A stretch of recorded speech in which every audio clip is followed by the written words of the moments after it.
We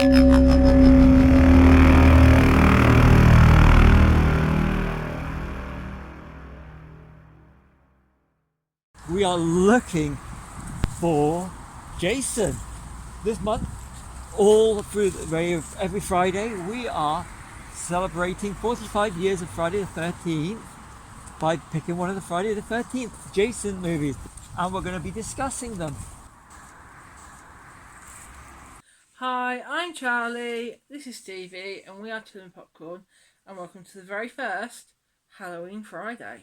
So all throughout October we're going to be celebrating 45 years of Friday the 13th by picking a different Friday the 13th film every week. So we're going to start with the original, and 1980s original Friday the 13th. If you want some more in-depth, watch Crystal Lake Memories, which you can find at most places. Great documentary, very long.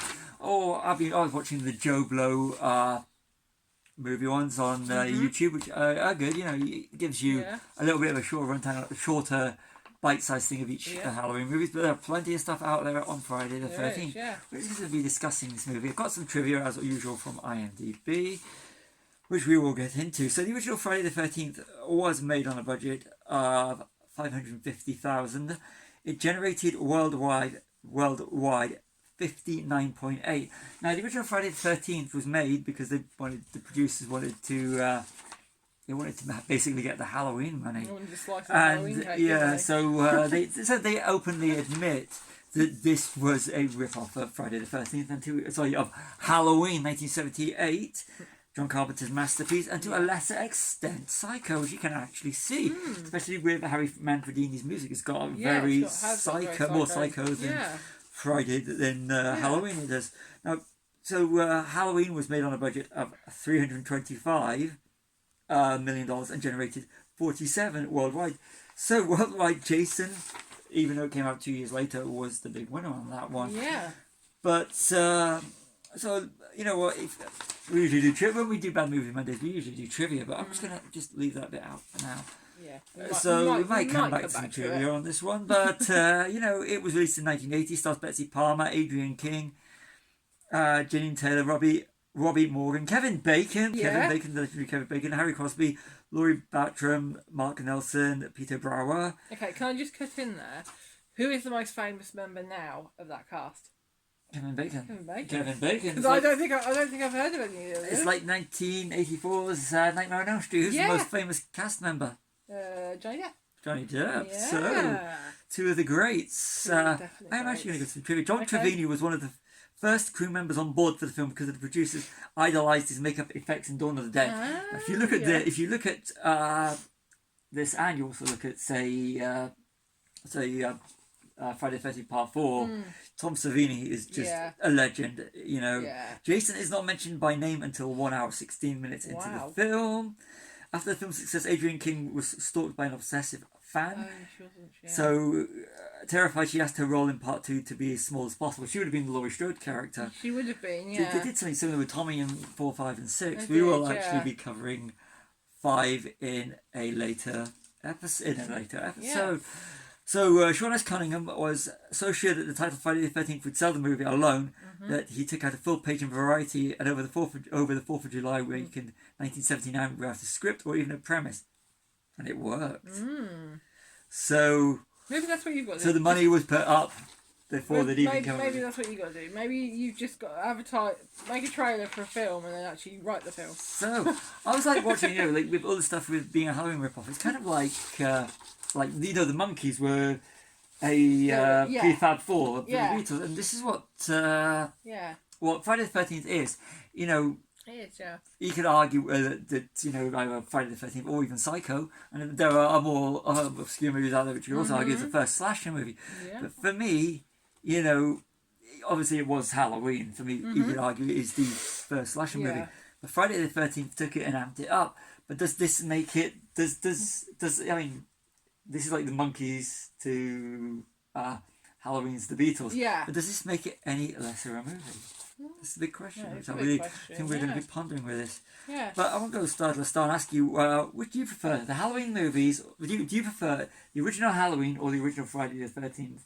And as a franchise, which one do you prefer? Ooh, that's a hard one. That's a really hard one.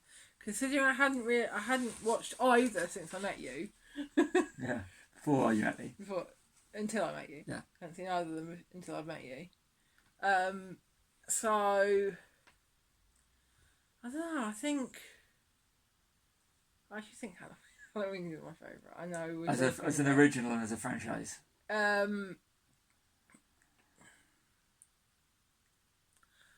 Oh, I don't know then. Okay, if I was to say Friday the 13th for Nightmare on Elm Street... Oh, sorry, Friday the 13th for Halloween, which one would you go for? You got to watch a few of the films all at once. Probably Halloween. I know. What would you go for? Friday the 13th, I love Halloween and Friday. I love Halloween. I literally got some of the sequels shocking. Depends on which part of Halloween, which timeline you're on about Halloween as well. I like you. Okay, 1 through 9 and a remake for Friday the 13th. I have got a soft spot for the remake. Well, the Halloween ones. Well, no, the Friday remake. We'll be discussing that in a later episode. Yes. We will be. Yes. So, I've already asked you, how were you introduced into... Oh, you introduced them to me. Yeah. So, yeah. For only a couple of years ago, wasn't it? For me it was, you watched Nightmare on Elm Street, you watched Friday the 13th. Yeah. Now, who do you prefer as the villain, Jason Voorhees or Mrs. Voorhees? Ooh. Because they are doing a Crystal Lake series soon. They're in production of it. They are. They've been doing it for a while, haven't they? Yeah, but it is coming. It is Which one do coming. you prefer? Oh, I don't know. You have to watch a Pamela Voorhees or Jason Voorhees incarnation. Jason with the mask. Yeah, with the mask. Have to have the mask. 3 onwards. Have to have that mask. That mask Yeah, there. a little bit of We're repping the hockey jersey, You of course. are, yeah. I have done in a few of these videos. Yeah. So I don't have one of those, so. So you set. I mean, I love that. Okay, Friday the 13th. It literally is a painting by numbers slasher movie. It is. It is. It's like, don't go in there because you're gonna die. Yeah, but it also it's kind of amazing. So if you look at say, the final girl, you got Jamie Lee Curtis. We mentioned Kevin Bacon and Johnny Depp. You got Jamie Lee Curtis, Oscar winner Jamie Lee Curtis in Halloween. So you've got the three. You've got the continuity. So you got you got Jamie Lee Curtis, Kevin Bacon, and Johnny Depp. So all three legends in the movie. Definitely, yeah. But we'll go back to the whole the fact that it is a knockoff. Yeah. But if you look at it, I mean, if you look at that, then it's the fact that they set it in the woods and in a camp. Summer camp. Kids camp. That's enough of a change that you don't really. No, you don't it's really not notice noticed that much. it's a loosely based copy, isn't it? And you don't actually see you don't see who the killer is. It's kind of until the end. At least with Halloween, right from the start that it's Michael Myers.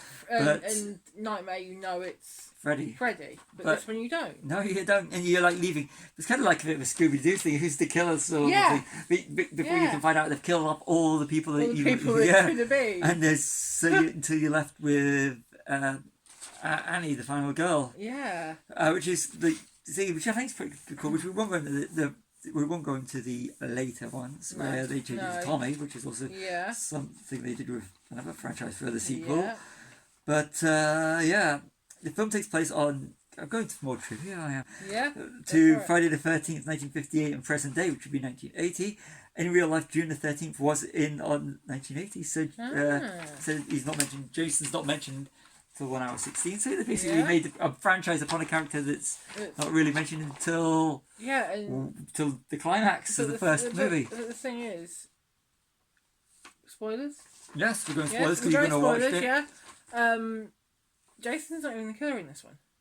No. Is he? No, but people seem to think people seem to think Friday the 13th is Jason, but he's not even the killer. No.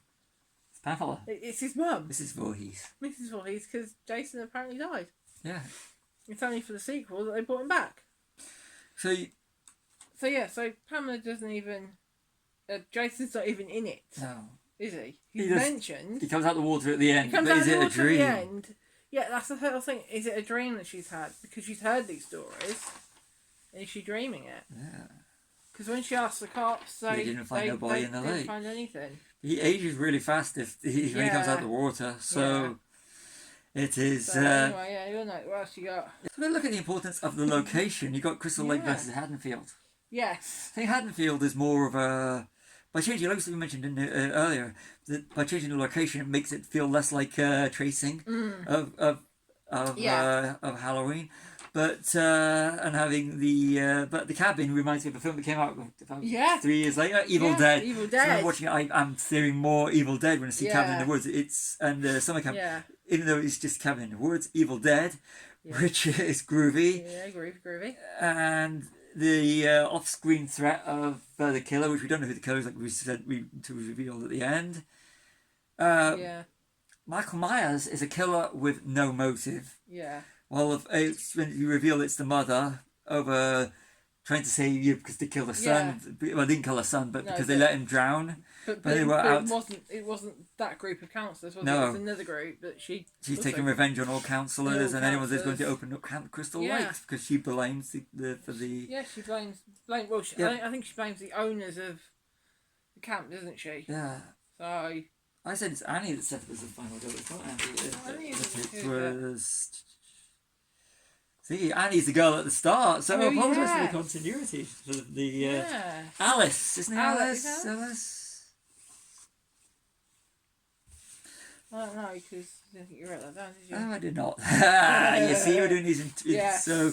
So Adrian King's character, but Annie gets set up. It's the trick they did with Annie's one. They did trick with Psycho. Yeah. You set up Annie as the lead, as the lead girl. Yeah. And then at the end, you set her up. And you have her as being the first kill. Yes. So yes, Annie being set up as the. It's all set to be the final girl, really, isn't she? Yeah. And she gets killed. Yeah, and they do it to her. They just say they do it like in Psycho. They did, and they do it. So. Yeah. It's and it's kind of like also, and so again, if you look at Psycho, if you want if you look at From Dusk Till Dawn, you're watching you think you're watching a heist movie, and then it turns into a vampire movie. So From Dusk Till Dawn, if you're looking at Psycho, if you want to rip off of Psycho, done with vampires, From Dusk Till Dawn, but From Dusk Till Dawn is awesome. Robert Rodriguez, Quentin Tarantino, and everything about the movie is good. But Crazy Ralph is a suspect. So I'm going to go back onto my notes again. So, and in the film, there's 10 kills, 1 snake, and Pamela kills 9. Mm-hmm. So 10 human, 1 snake, and Pamela Voorhees kills 9. Which I think for sometimes when I'm watching the movie, I get the impression that you just make it up as they go along. They're going like, who should we have as a killer? Who should we have as a killer? Who should at the start? You don't see it, but I think it is good. It does. Yeah. Yeah. So. You have to wait. This is how fast paced this gets. It's like with Halloween, which I think that they literally just took the core elements of it, and they made it their own. Is you find out you're introduced to Pamela Voorhees after people knowing who she is, the character is. You have to see her. The older ones go, especially the head counsellor. Says she's introduced at in 1 hour 12 minutes at least on the version we were watching, because if you've got it on DVD or you're watching it on, we watched it on DVD, but there's also on Paramount Plus, and there's different incarnations of the movie with different runtimes depending on how much it's been cut. On the version we watched, 1 hour 12 you introduced to Pamela Voorhees, 1 hour 13 you got the exposition, then the killer is revealed. Then at 1 hour 22, the killer is dead. The whole fake out thing. So he's got it for a short period of time of just around 10 minutes. You got so much exposition and so much happening after it's just been it is a true slasher for the rest of the movie. You kind of got to see who's going to get killed off next. Yeah. The fact that with some really brilliant kills and effects from Tom Savini, so they knew what they were doing. They knew what they were doing in this movie. Did, So okay, so who's death? Sorry, what? One thing that I did point out, and I found it does a recurring thing, is the use of rain in this movie. There's a lot of rain in this movie. It's mood setting and intensifies the horror. It does. And that's the brilliant thing about it. It's just kind of like low budget filmmaking. That's what you use. You use the elements. You use the rain, because there's a lot of the things happen in the rain. You can cover up things, and it's just one thing like I did notice it. And there is a lot of rain in this film, There is, and there isn't a few. If you compare it to say Halloween, where if I'm right, there is no rain in Halloween, where they were working more on they were using. They had less need for suspense and the tension. Whereas they're using every trick in the book. There's more gore in this, and there's more, whereas there's more suspense in the Halloween. Yeah. So they managed to take the elements, but we're just going to take all the things that worked in this movie.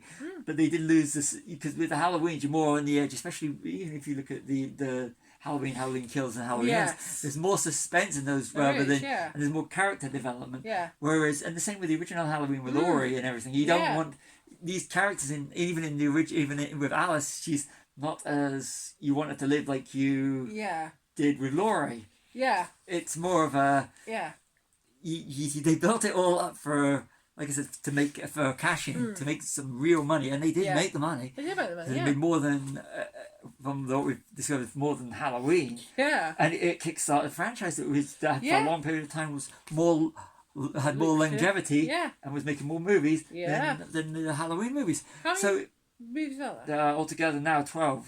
And how many Halloween movies? You've got 6 in the original timeline. You've got 2, so that's 6, 8, 9, 10, 11. If I'm right. If I'm right. No, because you've got the other, so it's 8. You've got 8. You've got Resurrections and things. So 8, H2O. 10, 13.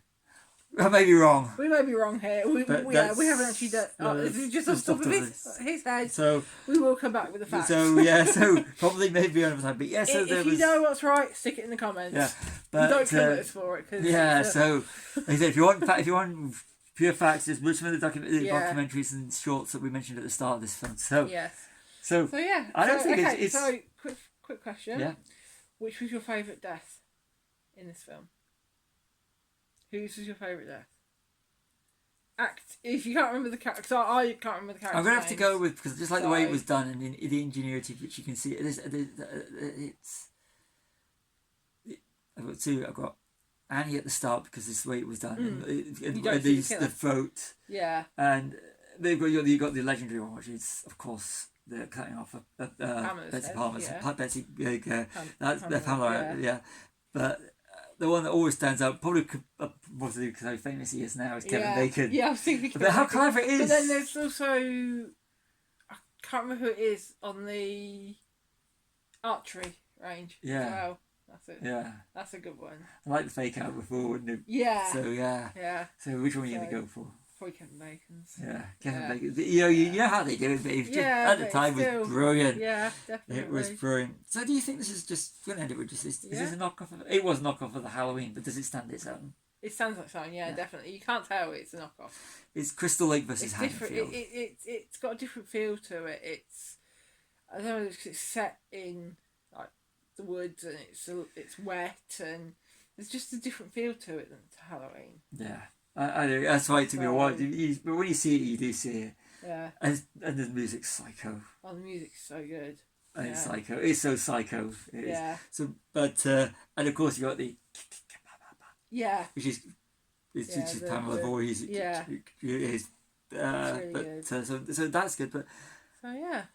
So I think it does stand this out. But anytime I see woods and cabins now, I don't think Friday the 13th or Evil Dead. Evil Dead, yeah. Which, Yeah. So